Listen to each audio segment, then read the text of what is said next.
Kagutuman ang mukha ng kahirapan. Kung dati ay bigas ang pangunahing nakahanda sa hapagkainan, ngayon napalitan na ito ng instant noodles. Mas mura daw kasi ito at medyo kaya pang bilhin na nakararaming Pinoy. Ang mangarap ng marangyang buhay para sa ilan ay kabigatan na. Sa panahon ngayon na lahat ng bilihin ay nagtataasan, ang may makain sa araw-araw ay sapat na. Kalabisan na pag naghangad pa ng iba. Yan ang kalagayan ngayon ng maraming Pinoy.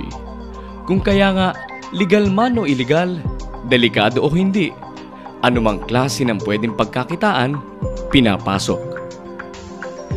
Ang mga Pinoy ay hindi dapat nakararanas ng kahirapan dahil ang Pilipinas ay hitik sa yamang mineral, ginto, copper, chromite, nickel. Ilan lamang ito sa mga mahalagang mineral na mahuhukay sa kabundukan. Ayon sa Philippines Business Review, tinatayang nagkakahalaga ito ng mahigit kumulang $840 billion o 47 trillion pesos. Ang halagang ito ay 10 beses ang laki sa taunang gross domestic product. Nasa mining boom ngayon ang bansa dahil sa pagtaas ng presyo ng metal sa pandaigdigang pamilihan. Kung kaya isinusulong ng gobyerno ang industriya ng pagmimina sa iba't ibang lugar upang matugunan ang hindi maikakailang kahirapan. Kabilang ang mga probinsya ng Palawan, Marinduque at Romblon sa mga sinasabing potensyal na minahan. Ang region po ng Region Mimaropa, isa sa mga region na napakayaman sa mineral.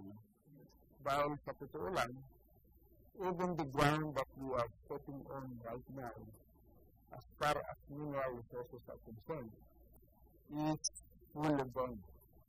Ngunit para sa iba, ang malawakang pagmimina ay hindi tugon sa lumalalang krisis sa ekonomiya.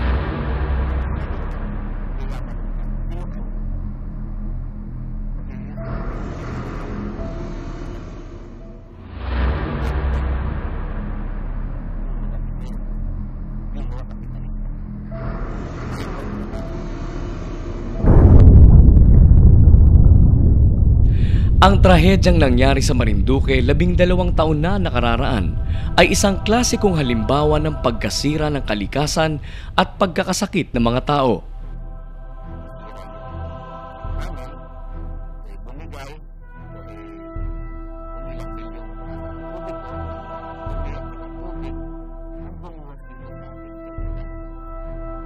Ang ilog na siyang pinagkakabuhayan ng ilan ay naparalisa at naging inutil. Ito ang naging punong dahilan kung bakit ng pagmimina ay hindi tanggap ng iba.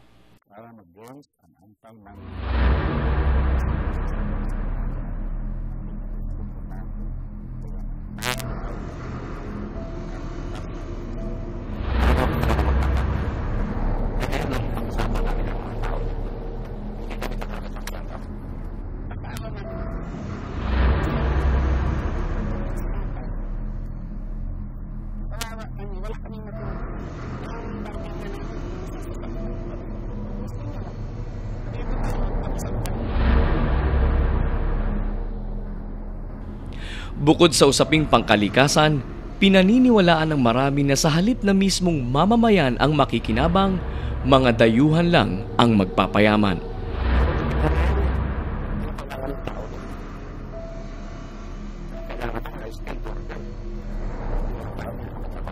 Paano magkakaroon ng magandang employment? Because this is mechanized.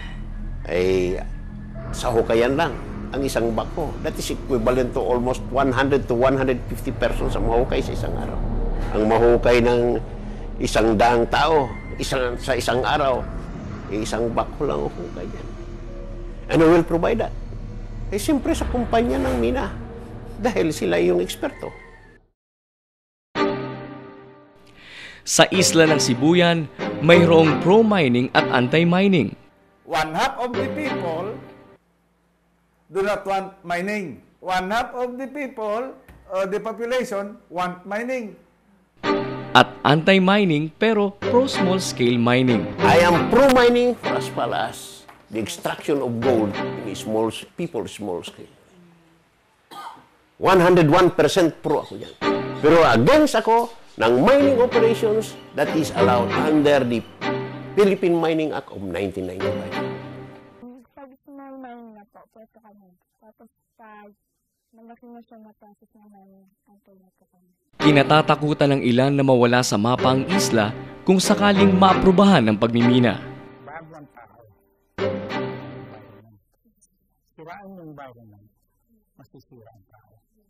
Look at the places where they have destroyed the environment. The people are also destroyed, even erase the culture. Yan. Mahalin natin.